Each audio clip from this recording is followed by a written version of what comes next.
যে ৰাধাকৃষ্ণ সঞ্চালন সমিতি আছে এই সমিতি প্ৰতি বছৰে ঝুলন মহোৎসৱ বাগি আয়োজন কৰি এইবাৰ শতবৰ্ষ গঢ়ি গিলে আৰু এই শতবৰ্ষ গঢ়া অনুষ্ঠানটো প্ৰায় এসপ্তাহজোৰা এই ঝুলন মহোৎসৱ আয়োজন কৰিছে।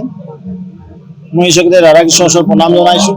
যিসকল মহান ভক্তই মিলি এই মহাস্থানত এই শাওণ মাহৰ পূৰ্ণিমা তিথিত যি ঝুলন পূৰ্ণিমাৰ লগত সংগতি ৰাখি এই অনুষ্ঠান বাগি আয়োজন কৰিছিল সেইসকলক মই নমস্কাৰ জনাইছোঁ, সেৱা জনাইছোঁ। আৰু আজি অনুষ্ঠানটো এক বৃহৎ অনুষ্ঠানৰ আকাৰ পালে আৰু এইবুলি তেখেতসকলে শতবৰ্ষ অনুষ্ঠান পাতিছে। আমিও আজি কেইবাবছৰ ধৰি এই অনুষ্ঠানৰ লগত একাত্মিকভাৱে জড়িত হৈ আছোঁ আৰু এই অঞ্চলৰ ৰাইজ বিশেষকৈ উঠি অহা প্ৰজন্মৰ সৰু সৰু বাচ্চাসকলে আহি খুব ভাল পায় এই ঝুলন উপভোগ কৰি।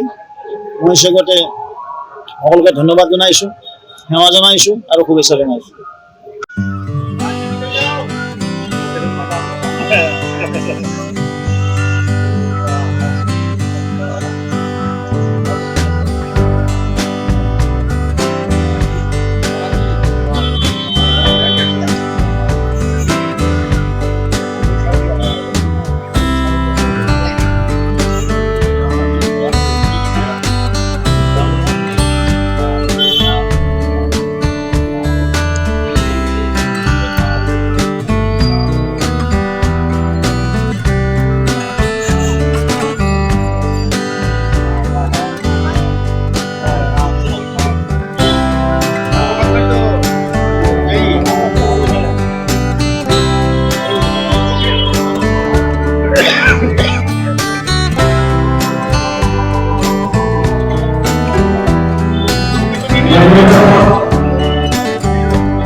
Jai